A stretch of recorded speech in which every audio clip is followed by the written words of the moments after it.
সুপ্রিয় দর্শক, আসসালামু আলাইকুম। আমরা যারা 90 দশকে জন্মগ্রহণ করেছি তাদের কাছে বিটিভি শুধু একটি টেলিভিশন চ্যানেল না, একটি নস্টালজিয়ার নাম। সেই সময় বিটিভির সে কি ক্রেজ! আমাদের শৈশব ও কৈশোরের পরতে পরতে জড়িয়ে আছে বিটিভির নাম। বিভিন্ন দেশের সিনেমা, নাটক, এমনকি দেশীয় অনেক কোয়ালিটি নাটক, সিনেমা আমরা বিটিভিতেই দেখেছি। এছাড়াও অনেক শিক্ষামূলক অনুষ্ঠান তো ছিলই, কিন্তু কালের বিবর্তনে, দলীয়করণের মাধ্যমে, স্বেচ্ছাচারিতার মাধ্যমে ধ্বংস করে দেওয়া হয়েছে আমাদের এই প্রিয় চ্যানেল বিটিভিকে। এখন বর্তমানে তো বিটিভিকে নিয়ে মানুষ কৌতুক করে। দেশে যখন আগুন জ্বলে বিটিভিতে তখন নাকি বাতাবি লেবুর চাষ হয়। বাতাবি লেবু চাষের কথা শুনলেই বিটিভির নাম মনে পড়ে যায়।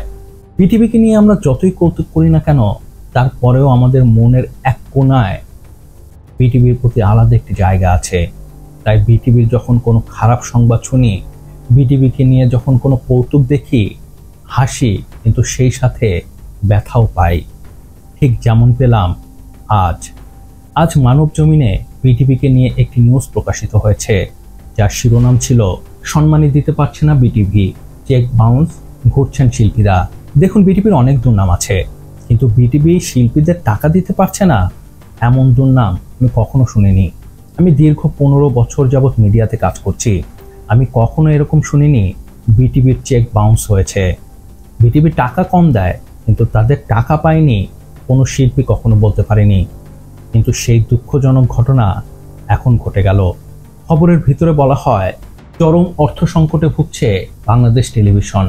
টাকার অভাবে প্রতিষ্ঠানটি গত কয়েক মাস ধরে শিল্পীদের সম্মানই দিতে পারছে না। ব্যাংক অ্যাকাউন্টে অর্থ নেই, তারপরও দেওয়া হচ্ছে সম্মানী চেক। এই চেক নিয়ে ঘুরছেন শিল্পীরা, ব্যাংক ফিরিয়ে দিচ্ছে দফায় দফায়। একটি রাষ্ট্রায়ত্ত প্রতিষ্ঠানের কেন এই অবস্থায় পড়েছে তা কেউ বলতে পারছে না। প্রতিষ্ঠানটির সংশ্লিষ্ট সূত্র বলছে, আওয়ামী লীগের জামানায় প্রতিষ্ঠানটিতে ইচ্ছুমতো লুট হয়েছে, এখনো সেই ধারা চলছে। পরিস্থিতি এমন দাঁড়িয়েছে যে 500 টাকার সম্মানী চেক জমা দিলেও বাউন্স হচ্ছে। তার মানে আপনি বুঝতে পারছেন অবস্থা কতটা খারাপ যে মাত্র 500 টাকাও সম্মানী দিতে পারছে না বিটিভি। এ ব্যাপারে একজন শিল্পী বলেন, সবকিছুর মূল্য বৃদ্ধি পেলেও শিল্পীদের সম্মানী বাড়েনি। আমাদের অবস্থা আগের মতোই আছে, অল্প টাকা দিলেও তা সময় মতো তুলতে পারছি না। সম্মানী হিসেবে যে টাকা পাওয়া যায় তাতে যাতায়াত খরচও হয় না। শিল্পচর্চার ব্যয় নির্বাহ তো দূরের কথা, আর জীবিকা নির্বাহের তো প্রশ্নই আসে না। বিটিভি থেকে যে সম্মানী আমাদের দেওয়া হয়, কোনো মানুষকে সেটা বলাও যায় না। বিটিভি থেকে যে চেক দেওয়া হয় তা দিয়ে ব্যাংকে গেলে টাকা তোলা যায় না। ব্যাংক থেকে বলা হয় অ্যাকাউন্টে টাকা নাই। এই চেক দিয়ে আমাদের সঙ্গে তামাশা করা হচ্ছে। যে অ্যাকাউন্টে টাকা নেই সেই চেক শিল্পীদের কেন দেওয়া হয়?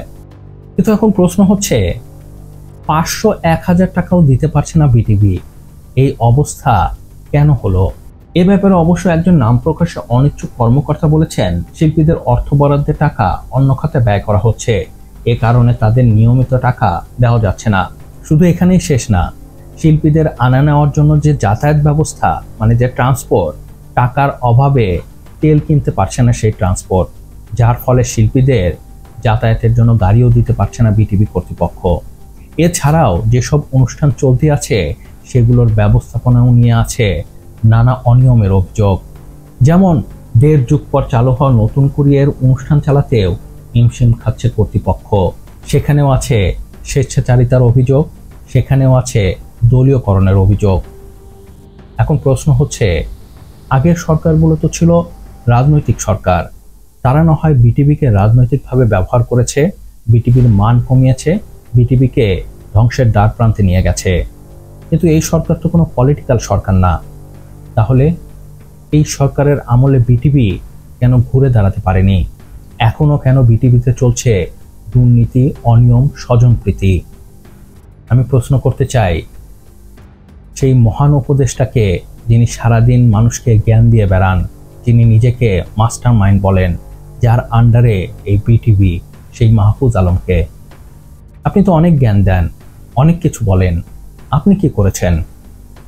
আপনার এই সামান্য জ্ঞান বিটিভিকে দিতে পারেননি? আপনার সেই জ্ঞান দিয়ে বিটিভিকে রিভাইভ করতে পারেননি?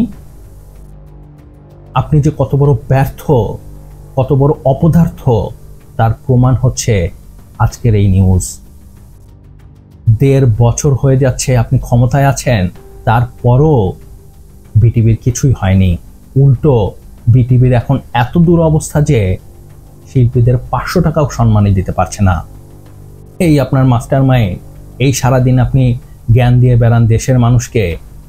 আপনার এই জ্ঞান আমাদের দরকার নেই। আপনার জ্ঞান আপনার কাছেই রাখুন। আর সময় তো আপনাদের শেষ, কিছু তো আর করতেও পারবেন না, কয়েকদিন পর তো চলে যেতে হবে। কিন্তু যে দুর্নীতি অনিয়ম আপনারা শুরু করেছেন তার হিসাব একদিন আপনাদেরকে দিতেই হবে। তো যাই হোক, বিটিভির এই অবস্থা নিয়ে আপনার কি মত তা আমাকে নিচে কমেন্টস করে জানাতে পারেন। আর হ্যাঁ, ভিডিওটি কেমন লাগলো তা অবশ্যই জানাবেন। আর প্লিজ সাবস্ক্রাইব করতে ভুলবেন না। আপনার একটি সাবস্ক্রাইব আমাকে অনেক বেশি উৎসাহিত করে নতুন নতুন কন্টেন্টের কোয়ালিটি ভিডিও তৈরি করার। ভালো থাকবেন, সুস্থ থাকবেন। আল্লাহ হাফেজ।